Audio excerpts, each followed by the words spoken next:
Okay, welcome to a Let's Play of Dark Souls. I'm looking forward to this. This is one of my favourite games ever. Sadly, I say that, I haven't actually finished it. I've gotten to Gwyn, fought him about twice, and fuck that. But I want to beat him. I want to finally beat this game. I haven't actually beaten any of them. I want to say it's not because I can't. So yeah, I'm going to give it a go, starting with this guy who's going to be called MercuryWinterHD. Triple T, because he's a massive twat. So he's going to be a dude, going for the warrior because high vitality, endurance, strength and dexterity is good. I usually go for a dex build on this Dark Souls. On the Dark Souls 2 and 3 I tend to go, pretty much go for strength. But on this game I've only played with Uchi-Katana, Yaito, Washing Pole, things like that, so I want to change it up a bit. And I like the fact you start with 13 in both strength and dex, so it gives me a lot of options.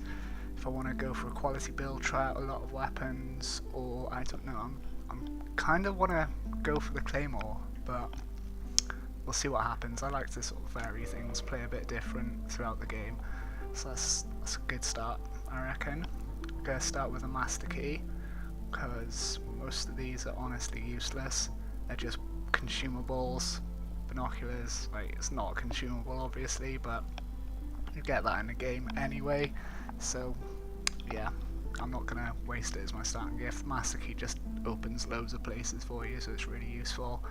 The old witch's ring is probably the other one I'd recommend going for, because it's actually useful later on in the game, because it allows you to speak to an NPC, which will not speak to you anyway. Well, not anyway, but otherwise if you don't have that you can't speak to her. So just go Far East Traveller, swept-back hair and black in colour. And right then, that's all good to go, so let's start the game with this dude, MercuryWinterHD, and here's my favourite cutscene ever in a video game. Enjoy it.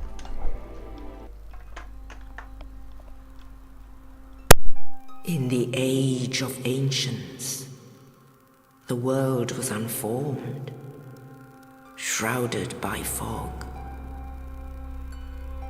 A land of grey crags, arch trees, and everlasting dragons.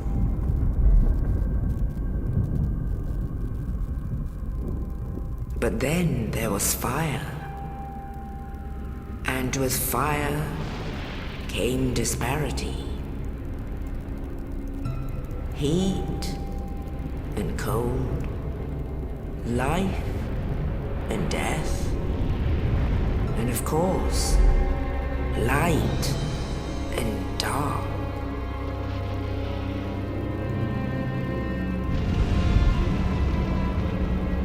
Then from the dark they came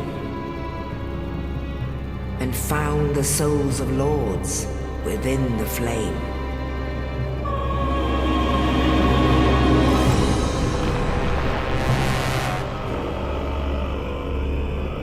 Nito, the first of the dead.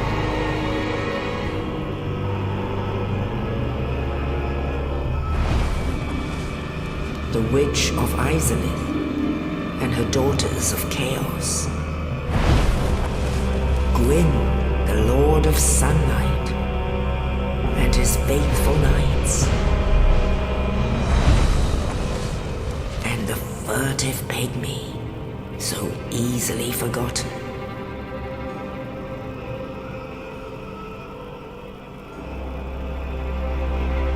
With the strength of lords, they challenged the dragons. Gwyn's mighty gods peeled apart their stone skins. The witches weaved great firestorms. Nito unleashed a miasma of death and disease. And Seath, the scaleless, betrayed his own, and the dragon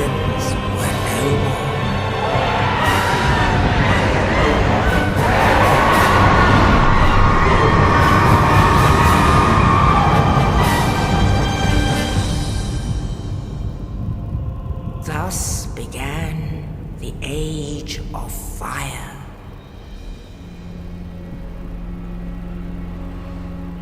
But soon the flames will fade, and only dark will remain.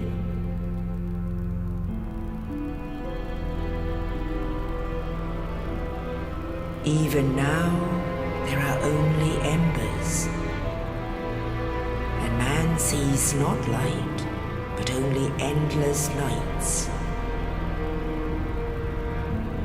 And amongst the living are seen carriers of the accursed dark side.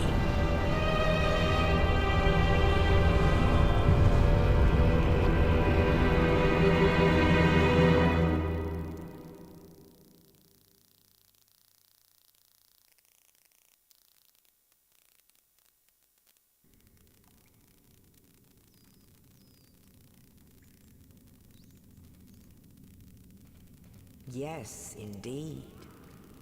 The dark sign brands the undead.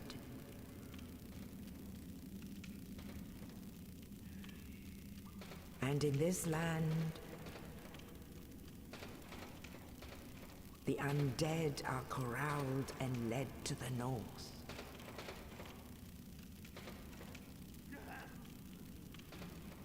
Where they are locked away to await the end of the world.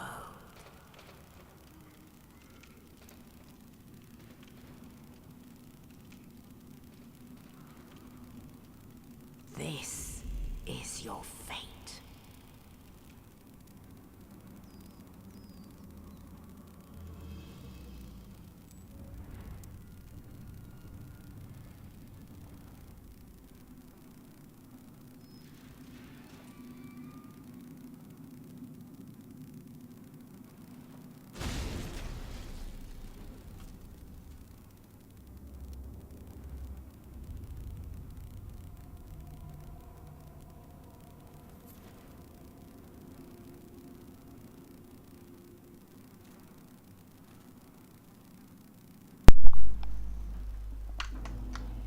So yeah, pretty epic cutscene there at the start.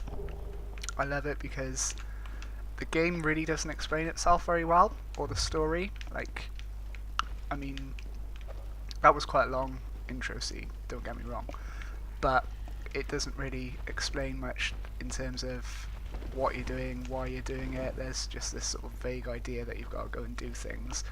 Once you get to know all the lore and put all these things together, and you know, it doesn't tell you explicitly what's going on, you've got to sort of piece it together, look on the internet, see what other people are thinking, draw your own conclusions, or go, hey, that's a good idea, I agree with that, or maybe just get inspiration from other people, and you know, you sort of bit by bit piece together what's going on. But it's also entirely possible to go through this game without knowing what the fuck is going on, why you're doing anything. But the basic premise is the world at the start, just a load of dragons. They weren't alive, they weren't dead, they were just there. Loads of arch trees, those massive great trees. Oh god, that was bad. Just these massive great trees, and then for some reason, we're not really sure why, darkness and light came, disparity, all this good stuff, and oh, did you guys start shooting me? Yeah, he is. I'll just wait before I carry on, because it's hard to explain whilst this dickhead's shooting at me. So basically, light, dark, heat, cold, life, death comes into the world, whereas before there was none of that. Things just were. They existed, they weren't alive or dead, they were just sort of there. And so, from the dark, this is where probably, or depending on your viewpoint, where humans came from. They stumbled across souls, and these souls had immense power, and these allowed sort of people, beings that were around wherever they came from, to then kill all the dragons and bring in their own sort of civilization where people existed, culture was a thing, you know, people died, people were, you know, just lived and then died. It was a normal cycle. But after a while, the flame starts to fade and people get branded with a curse, which is the curse of the undead. So what that means is when you die, you don't actually die, you just get reborn constantly over and over and over again, till eventually you end up like that dude there who's just mindlessly attacking me. I mean, he doesn't know anything about me, but he's attacking me, he just hates me for no reason. Well, there is a reason that he's attacking me, but yeah, we'll go into that later maybe. So basically, yeah, the world's just falling apart, it's going back to darkness, and nobody's sure why, but we're going to try and stop it. Was the basic premise, so yeah. Let's get started, go through this tutorial area. And, right, this guy's just going to run away. Ow.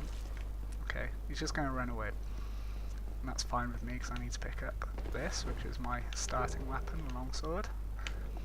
So we'll chuck that on and go kill our first enemy. Where's he gone?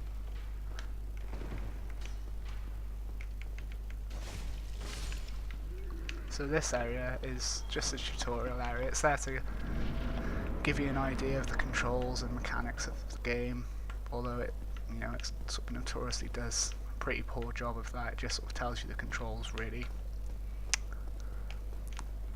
And we're about to meet a pretty interesting character.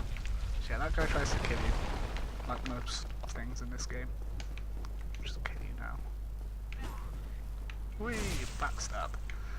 See, if you line up in the right position behind an enemy, you'll get a chance to do a critical strike or a backstab, which does a lot more damage than, say, if you just hit them like that. So let's talk to this guy. He's about to give us a very, very important item. Oh, you. You're no hollow. Thank goodness. I'm done for, I'm afraid. I'll die soon, then lose my sanity. I wish to ask something of you. You and I are both undead. Hear me out, will you? Regrettably, I have failed in my mission, but perhaps you can keep the torch lit. There is an old saying in my family: thou who art undead art chosen, and thine exodus from the Undead Asylum maketh pilgrimage to the land of ancient lords. When thou ringest the bell of awakening, the fate of the undead thou shalt know. Well, now you know, and I can die with hope in my heart. Oh, one more thing. Here, take this. An Estus flask, an undead favorite.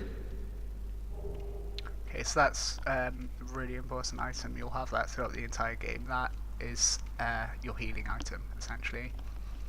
So, oh, and this. Now I must bid farewell. I would hate to harm you after death. So go now, and thank you. Okay, so that key was just I think it unlocks this door so we can carry on with the level. And see the souls in the bottom right corner, that's him dying. It'll turn up any second. There we go. It's like he was saying, he knows what's going to happen to him. He's about to die his last time, because he's hollowing, which is what happens to all undeads. Then you start going hollow and hollow until you die one last death, and you end up like these guys.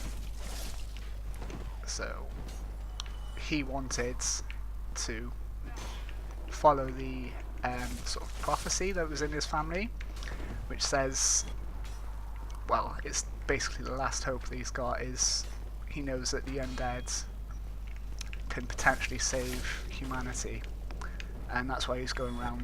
You saw at the cutscene a guy drop a key to our cell in. That was more than likely him.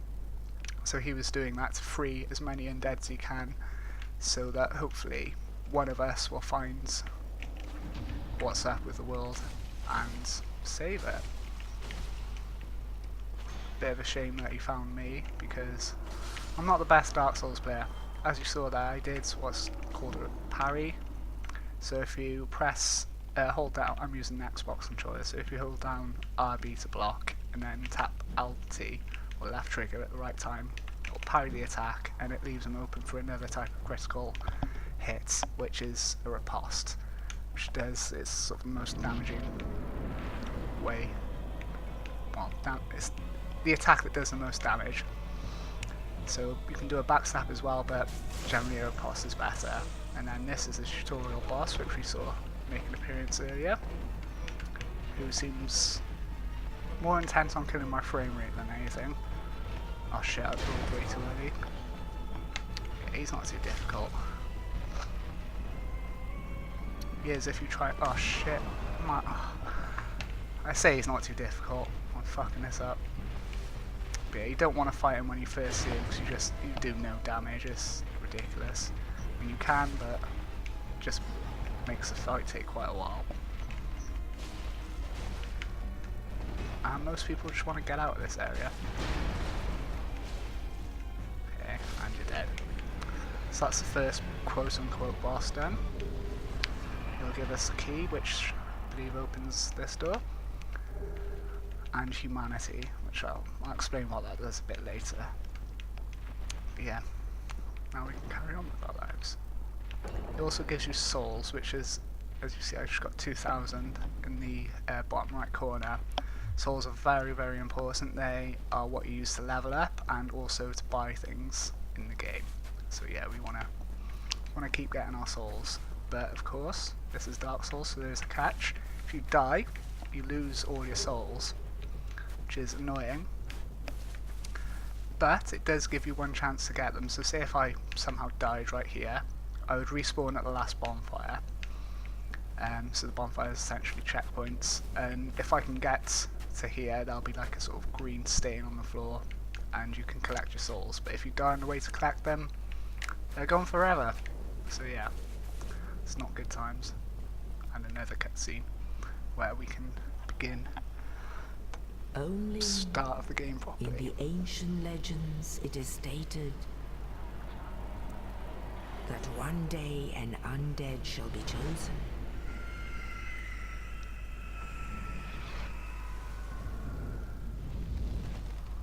To leave the Undead Asylum in pilgrimage to the land of the ancient lords. Lordran.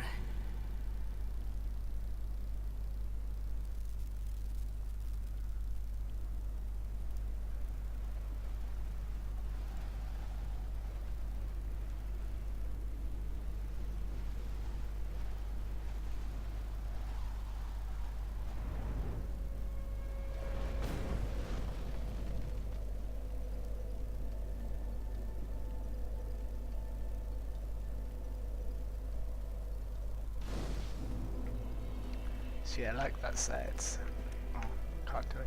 Yes, I know. So yeah, the pilgrimage is basically we need to journey through this pretty grim, pretty bleak world, and hopefully save humanity. So let's see how well that goes. This is Crestfallen Warrior. He's here. He gives you a really shit pointer on what to do. So if you've never played this before, you're like, whoa, what do I do? Where do I go? Oh, okay, there's a dude here. Let's go and speak to him. Well, what do we have here? You must be a new arrival. Let me guess. Fate of the undead, right? Well, you're not the first. But there's no salvation here. You'd have done better to rot in the Undead Asylum. But too late now. Well, since you're here, let me help you out. There are, actually, 2 bells of awakening. One's up above in the Undead Church.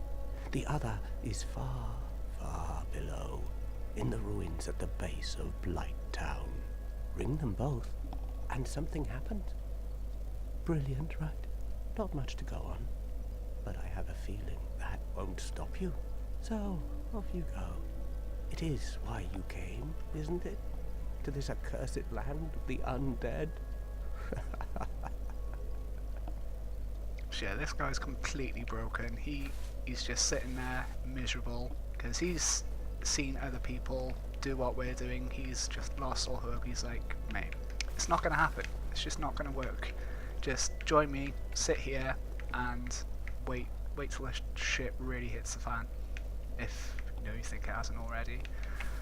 So yeah, he's quite miserable, but he does give you a pointer on where you're meant to go first. But it's a bit misleading, because it's like, oh, go and ring the bells of awakening, one's down below, so you might think, oh, go down here, bad idea. And one's in the church, which I'm not sure if we can really see, but yeah, it's up there somewhere.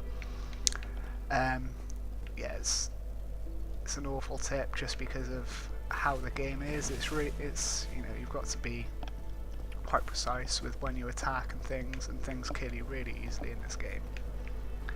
And one of the bells, we can't get there until much later. Well, you can go there straight away. I could technically go there now, but that's making life difficult for me, and I don't want to do that. So let's see what else he has to say. Ah, your face. You're practically hollow. But who knows? Going hollow could solve quite a bit.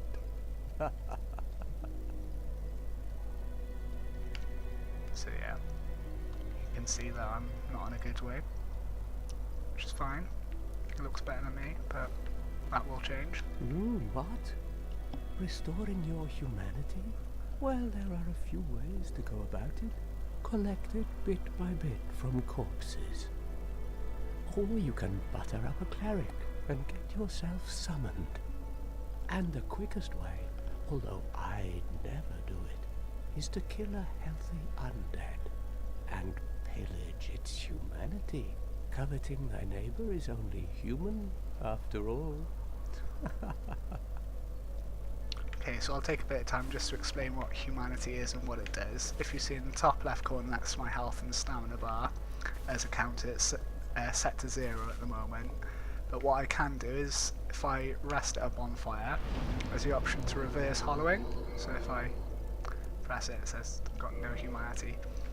Which, well, you've got to, first of all, go into your items, and you've got to consume a humanity. So that counter will go up to 1. I'm not going to do it just yet.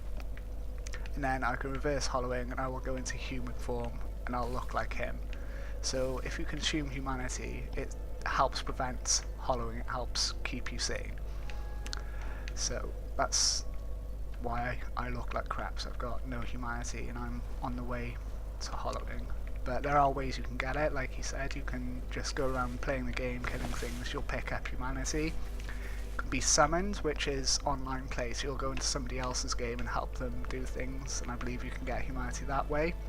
Or you can be an absolute dickhead and just invade other players and kill them. And yeah, you'll get humanity for that. I'm not going to do that, because I suck at PvP. So yeah, we're going to try and avoid getting invaded as much as possible, hopefully. But what I'm going to do in this starting area, there are a few items. So to make it just a bit easier, I'm going to take all this crap off, run around, grab a few items in the starting area. I think this is just more humanity. Yeah, so we've got some more humanity. So we can go into human if we wish. I don't particularly want to do that.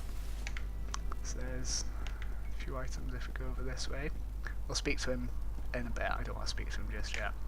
He's not really that helpful to me. He's more there to help you with sorceries. No, not sorceries. Miracles, which they're based off of magic. Well, they're a form of magic. And I'm not really going to get into all of that because I'm just not a fan of magic, really. So Homeward Bone, that will just take you to the last bonfire you rested at. Then Morning Star is a weapon, Talisman is you need one of those to do magic, any type of magic.